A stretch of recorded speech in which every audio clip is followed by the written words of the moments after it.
Hi guys, welcome to this Photoshop tutorial. In this one we're going to be looking at skin retouching. So I've got this start image here and I've just done basic corrections to this before we started the video, darkening the background down a little bit, getting any wispy hairs and stuff out of the way.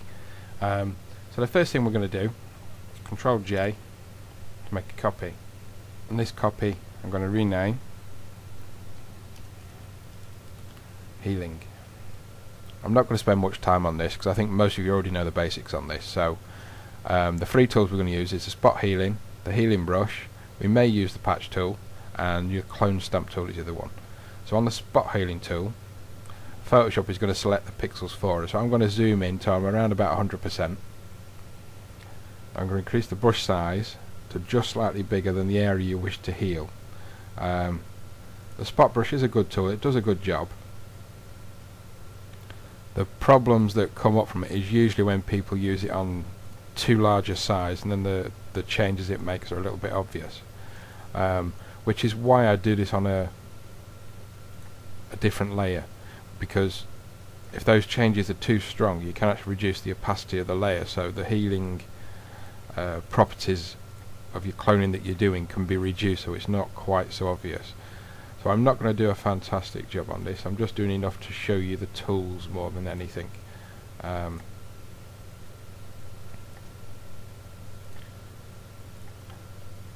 The healing brush is exactly the same premise, except we'll use our Alt key to select the pixels we wish Photoshop to use, so we can control the tonality of the pixels it's using to a degree.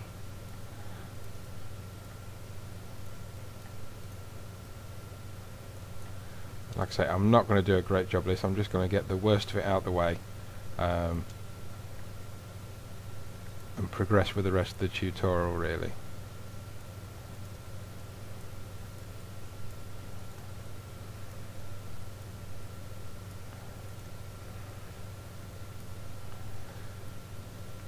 The other tool we would probably use is the clone stamp tool, set to lighten.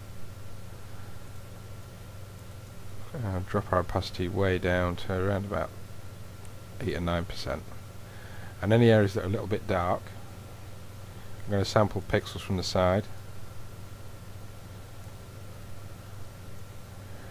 and just run over, and all that's going to do is affect the darker pixels, so it's going to have the effect of lightening it ever so slightly. So if I turn that layer on enough,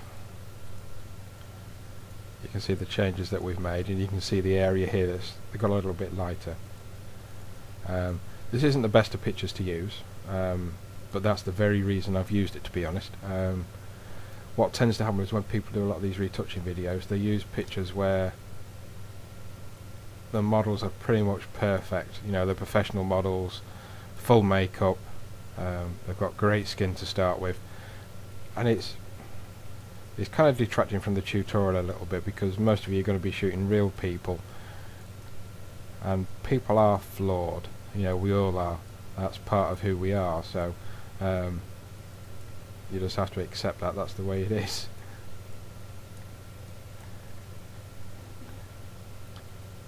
So what we're going to do is we're going to make a copy of this healing layer. We're actually going to make 3 copies. This first one we're going to call Skin Soft. Second one Skin Sharp, and the third one Skin Blend. Now I'm going to turn these top 2 off. I'm going to go to the Skin Soft one, right click, convert to Smart Object.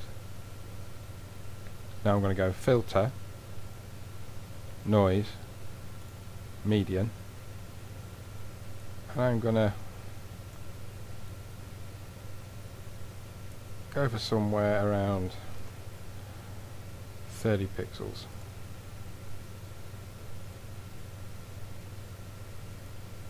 Now I'm going to go to our Skin Sharp one, Filter, in fact we'll convert this to a Smart Object as well. Filter, Other, high pass. You want to bring the pixel detail up on this enough where you're picking up details of the texture of the skin. So around about 8 pixels is good. This top one we're going to turn on. Now we're not going to do anything with regards to blending mode this, but we are going to add a layer mask. And we're going to change our foreground colour to black. Take a brush. We're going to change our opacity to 50 and our flow to 50. Make sure you're selected on the mask for this. Now there are two trails of thought here. You can try and paint around the areas where you want this effect to be, or you can paint the whole area and then take out where you don't want the effect, which is the method I'm going to use because it's a lot quicker. So just for the time being, we're looking at concentrating and making sure we get all the areas of skin. So we're on this layer mask in black, 50% opacity. I'm going to keep my mouse button down so I don't go over the same area twice, because obviously with an opacity on the brush, if I was to take my brush off, I'll just show you, and then start again, I'm duplicating the layer of paint that we're applying to the mask, so it's increasing the effect in certain places. And for the time being, I just want to keep it all the same. X to swatch colours. Now we're going to take this effect off where it meets the edges of skin as well. We don't want the effect to go all the way to the edge. I'm just going to change the opacity on this back to 100. So that area of grey we've painted, we want to obviously take any overspill off. But we want to take it away from the edges of the skin as well, because we want to keep edge detail within our photo, and if we go over the edges, it's going to make the edges of the hands and the face and stuff blurry, which we don't want. Reduce the brush down a little bit.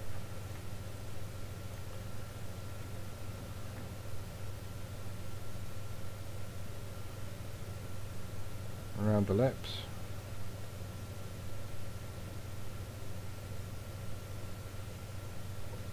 Like I said, I am doing this quite quickly for the benefit of the tutorial. I don't think we really need to do too much in there because there isn't really much of any detail in there. I'd rather keep the edges of the face intact there.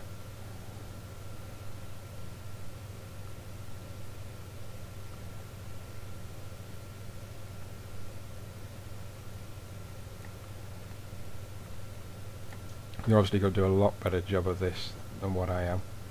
I'm being very slapdash because I don't want this tutorial to go on forever, because I know we don't have time to sit down and watch tutorials that last for hours and hours and hours.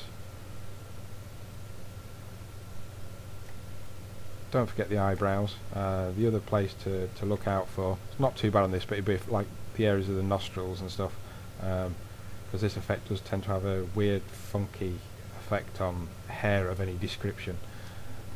So I think that will probably do us for now. Actually, you're probably wondering what on earth we're actually doing at this point. Now you can see I've missed an area down here as well, so I'm going to switch back to black. 50%. Increase the brush size, and I'm just going to quickly get the bits that I've missed down there.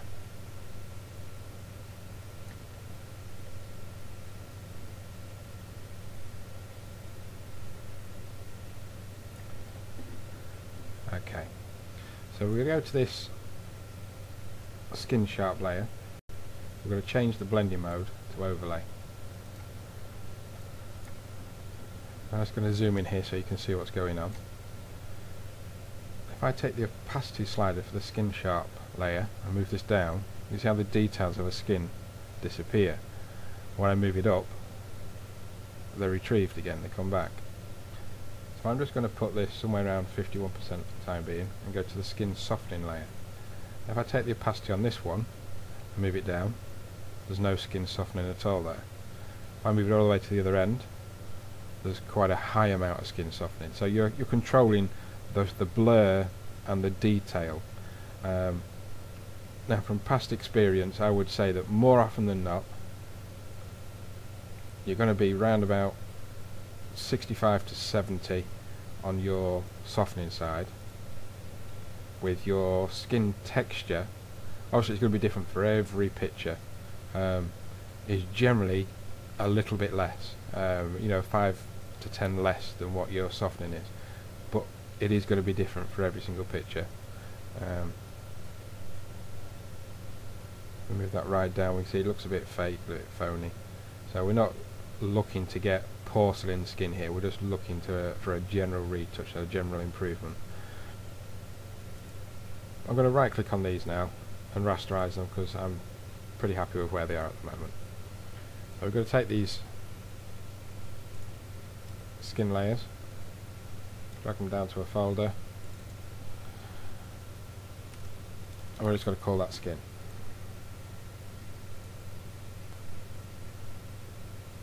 If I just switch that on and off, now you can see the difference that our healing and our skin softening has made.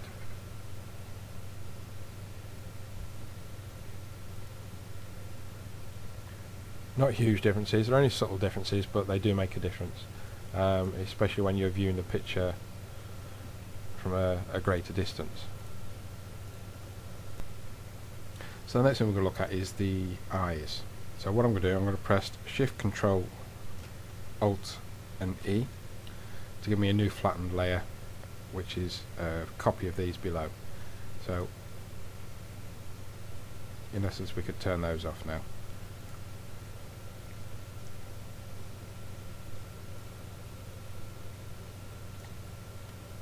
And the first thing I'm going to do is I'm going to get our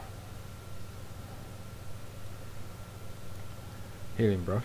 I'm going to zoom right in.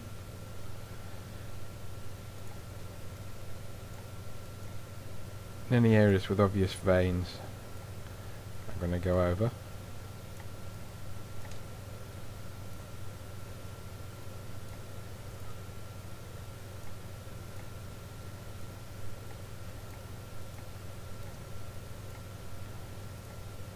Again, I'm not being too exact here. I don't want to have you sitting here for hours watching me make tiny adjustments. Now, this hair's bothering me a little bit, so I'm going to use a spot healing brush for this. And I'm going to zoom a long way in. And I'm going to use the spot healing brush, but I'm going to keep it very narrow. And because we're doing this at such a zoomed in rate, the effects are going to be virtually unnoticeable, even if it does look like it's not quite got it. By the time we zoom back out to 100%, that information looks absolutely fine. So that's probably going to do us for that. Now I'm going to create a new layer above this.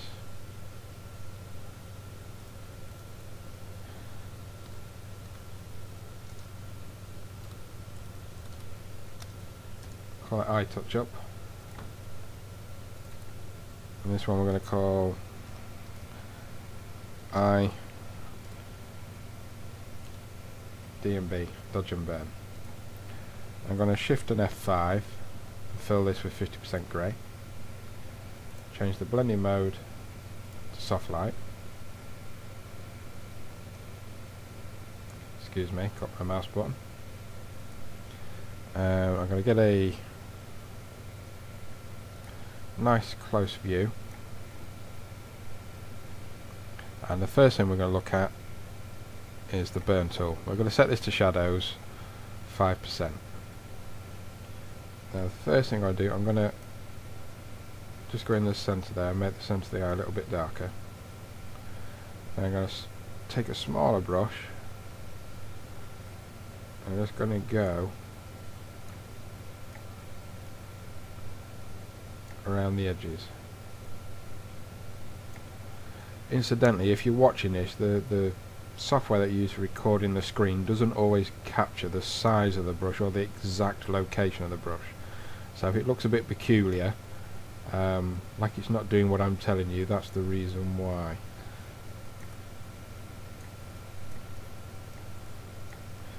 So I'm going to hold down my space bar, move across. I'm going to do the same thing here.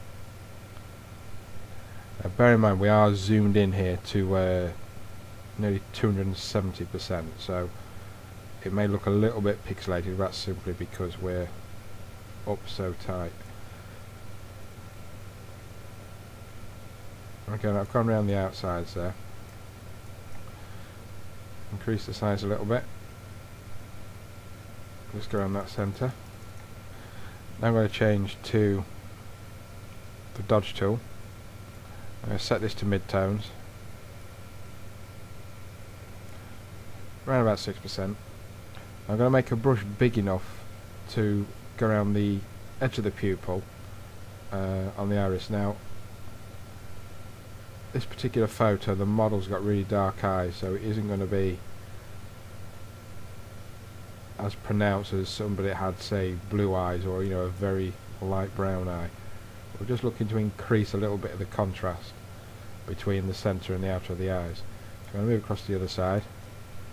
And you can see it's just a slight part there, so I'm just going to retrieve what's already there. Now we're going to stay with the burn tool. We're going to move to highlights, and I'm just going to go over these natural cat's lights that are here, so bring them up a little bit.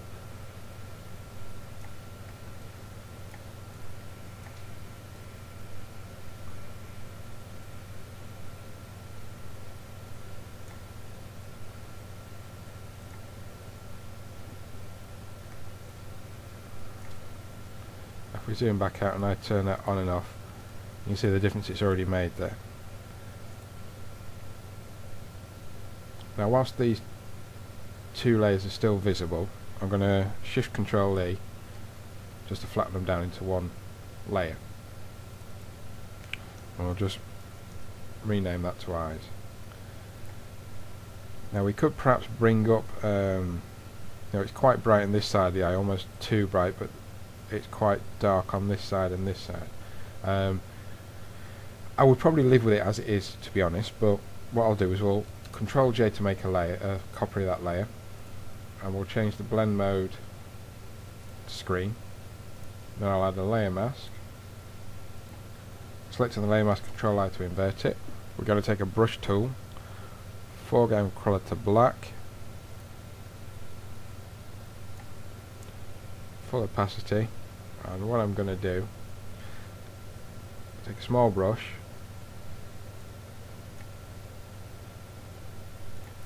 foreground colour to white, and I'm going to paint in that effect on those corners.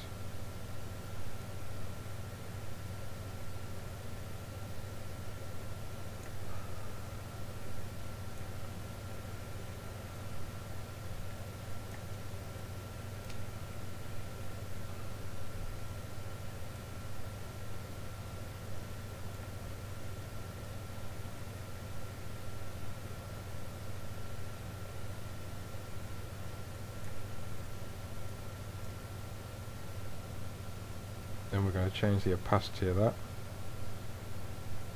This is always going to be pretty low when you're doing this. You know, very rare is it ever over 15. So if we scroll out, you can just see we've just added a little bit of light into those corners. These areas do look a bit bright on the inside of the eyes, but we haven't touched those, so that's just what's naturally there. So we may look at darkening those down a little bit later. I'm happy with that for now. So again, just these two eye layers are open. I'm going to shift Control E to flatten them two into one, and then I'm going to get the sharpen tool,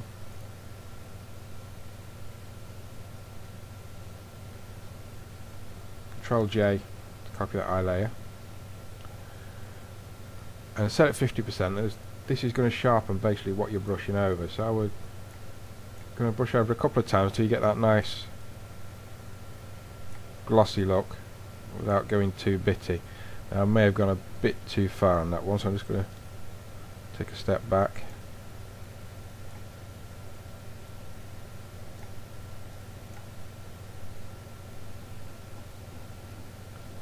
Let's see how we look at that. If we turn that sharpening on and off, you can see how much detail it's brought out and how much sharper and clearer, and there's almost like a clarity effect that's put onto them. and again it's on its own layer, so we can reduce it a little bit if we want to. The thing with eyes is they always look different on a smaller picture as opposed to a larger picture, so you want an effect that looks okay while the picture is relatively small as well as relatively large. Because as you go down in size you can see it maybe gets a little bit too much, I don't know, so we'll just drop that down again a little bit, say 77. That looks okay small, and we still look good at the top end, so I'm happy with that. So again I'm going to shift Control E to flatten them two down, so we've got our eye details there. So I'm going to leave that as is. I'm happy with that now, and I'm going to create a new layer, Shift and F5 to fill, 50% grey, blend mode soft light, select on this layer. I'm going to get the burn tool first, set to shadows 5%. Now make sure your hardness is all the way down on your brush so you've got a nice soft brush, and we're going to burn in some of the shadow details. So where there's a natural shadow,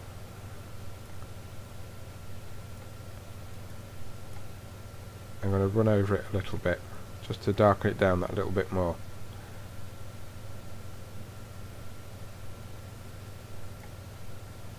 It's also a good idea to try and get dark sections of hair,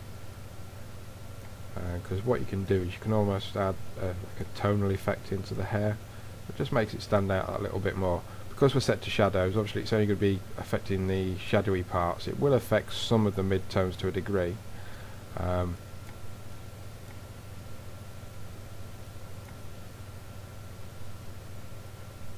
the eye was slightly noisy, so I'm just going to darken that part down ever so slightly.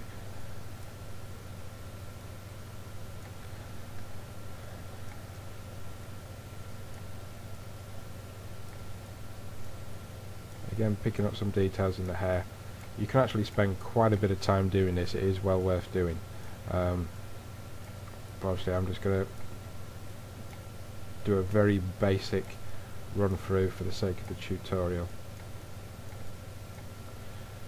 If I turn this layer off, you can see the effect we're having. These are the areas we've darkened down. So we're going to switch over now to the dodge tool. We're going to set this to highlight. Big brush. And I'm going to turn the percentage down to about 3% on this. I would rather go over areas multiple times to get the effect I want than to have too much the first time.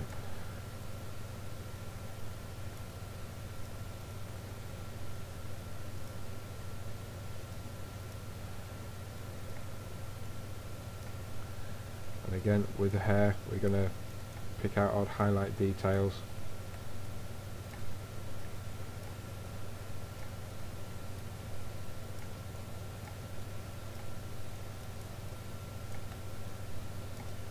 Let's move through the picture.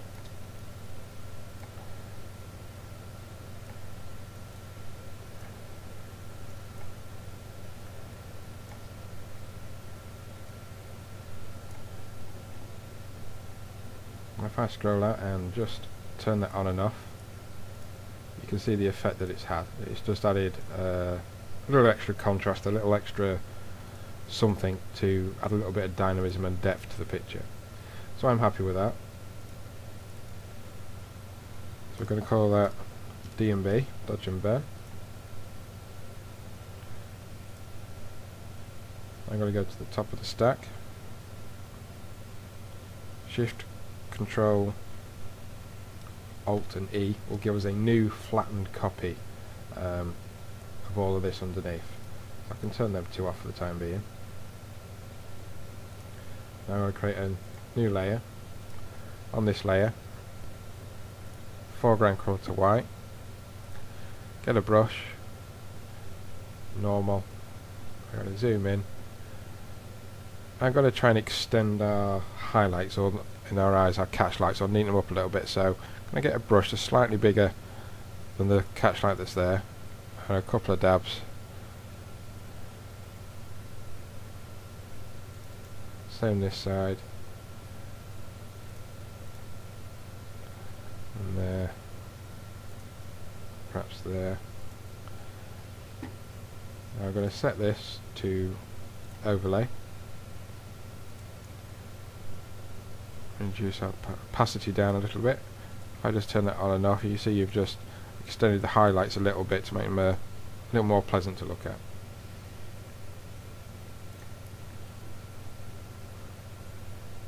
Again, with it being the eyes, we need to look at this from a different viewpoint. When we come out a little bit, it looks a little bit strong still, so we'll take that down to around about 45. Try again. Yeah, that works for me. With these two layers open now, I'm going to Shift Control E to drop them down to one layer again, so we still have one flattened copy at the top. At the top here, I'm going to put a levels adjustment now we've done a lot of these changes. And I'm probably just going to change those mid-tones slightly.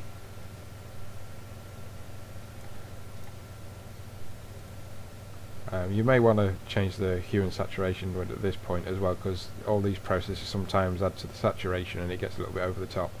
This one isn't too bad, so I'm just going to leave that as is. The last thing I would probably do, we create a new levels adjustment at the top here. Click on the mask,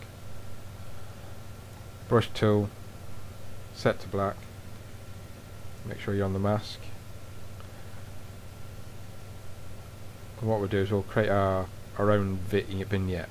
So I'll paint out the area where I don't want the vignette. So our mask, I'll just click on that. We're saying the white area is going to be our vignette. It's good if you want kind of a bit of a weird shape to your vignette and it's not a normal kind of thing. I'll click on that again. Now we do have, if you click on the mask part, this dialog box, you have a feather here, so I'm going to click on that again so you can see. And you can make feathering adjustments to the mask, so it's how you want. So we don't want a great deal, but that'll do. Now if we click on the actual levels, so we can darken down the blacks, and mid-tones a little bit, just to darken this edge more than anything. And that'll do. So if I just turn that vignette on and off, you can see the effect it's having. So there we have our basic beauty edit. Now you can save this as a PSD and then save as a JPEG if you want to keep the two copies going, and you can come back in and do other stuff or change things up a little bit. But for the sake of this tutorial, I'm going to Control Shift D, flatten them down. The last thing I might be tempted to do is just crop that in ever so slightly, and I might filter, smart sharpen,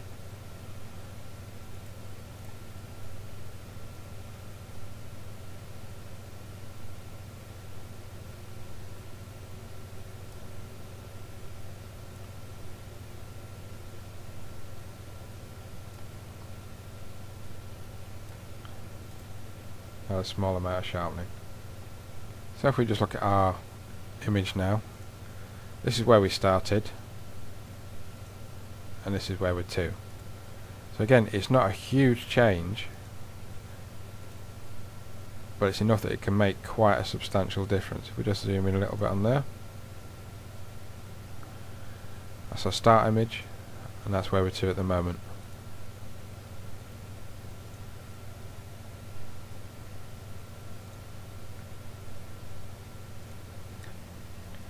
Okay, that's just the before and after again for you, just for another reference. And just to let you know, there is a part 2 to this video, so as soon as you finish watching this, do look for part 2 where we'll take things a little bit further. And once again, if you're a Beck member, this start image is available as a download next to the video on the website. Thanks for watching, till the next time, bye.